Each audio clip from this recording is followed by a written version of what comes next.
Hello guys, അപ്പോഴേ ഞാനിപ്പോൾ നമ്മുടെ അട്ടപ്പാടി 10ാം വളവിലാണ് കേട്ടോ.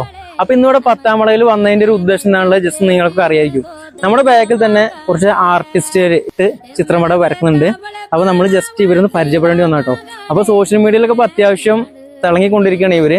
അപ്പൊ അത് കണ്ട് വന്നാട്ടോ. അപ്പൊ ജസ്റ്റ് നമുക്ക് അവരൊന്ന് പരിചയപ്പെടാൻ എന്നുള്ള രീതിയിലാണ് നമ്മൾ വന്നത്. അപ്പൊ നമുക്ക് നേരെ അവിടുന്ന് പോയേക്കാം. എന്താ പേര്? ബിനു കൊല്ലങ്കോട് അല്ലേ? അപ്പൊ വേറെ ഏട്ടൻ കൂടി ഉണ്ട്. ഏട്ടൻ അധികം കാണാറില്ല. എന്താ പേര്? വിഷ്ണു ഏട്ടല്ലേ? അപ്പൊ രണ്ടുപേരും ആണോ? അതെ, ഞങ്ങള് രണ്ടുപേരും കൂടിയിട്ടാണ് ചെയ്യുന്നത്. ആർട്ട് ഫുൾ ആയിട്ട് ഞാൻ എന്നെ ഹെൽപ്പ് ചെയ്യുന്നത് വിഷ്ണു. ഓക്കെ, അപ്പൊ എങ്ങനെയാണ് ഇവിടെ ഇങ്ങനെ എത്താൻ കാരണം? ആരെങ്കിലും നമ്മുടെ forest, Mannarkkad forest range officer Zubair സാറും അതേമാതിരി തന്നെ NGI എന്ന് പറയുന്ന സംഘടന ചേർന്ന് നടത്തുന്ന പരിപാടിയാണ്.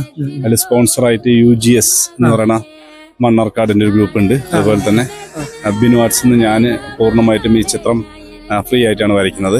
വർക്കിംഗ് കോസ്റ്റ് ഫ്രീ ആണ്.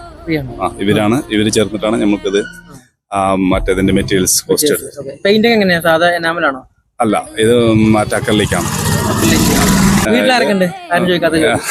വീട്ടില് ഞാന്, വൈഫ്, കുട്ടികള്, അമ്മ, അച്ഛ, അനിയൻ. സ്വന്തം തന്നെയാണോ? സ്വന്തം തന്നെയാണ്. ഓ, അത് ശരി ബ്രദർ. ഓക്കെ, പിന്നെ ഇത് കഴിഞ്ഞിട്ട് വേറെ എവിടെയെങ്കിലും പരിപാടി?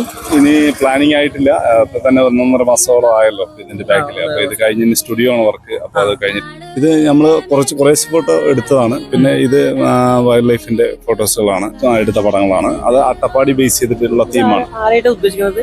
അതൊരു ട്രൈബൽ വുമൺ ആണ്. അത്രേ ഉള്ളൂ അല്ലെ? അല്ല ഒരു വ്യക്തിയായിട്ട്? അല്ല, അങ്ങനെയല്ല. അതില് നമ്മുടെ ഇവിടുത്തെ 3 വിഭാഗക്കാരനെ ഉൾക്കൊള്ളിച്ചുകൊണ്ടാണ് ചിത്രം വരച്ചിരിക്കുന്നത്. അട്ടപ്പാടി എന്ന് പറഞ്ഞാൽ നമ്മുടെ അട്ടപ്പാടി എന്നാണ്. ഏകദേശം കംപ്ലീറ്റ് ഫൈനൽ സ്റ്റേജിലേക്ക്. അപ്പൊ എന്തായാലും പരിചയപ്പെട്ടില്ല, സന്തോഷം. ഓക്കെ.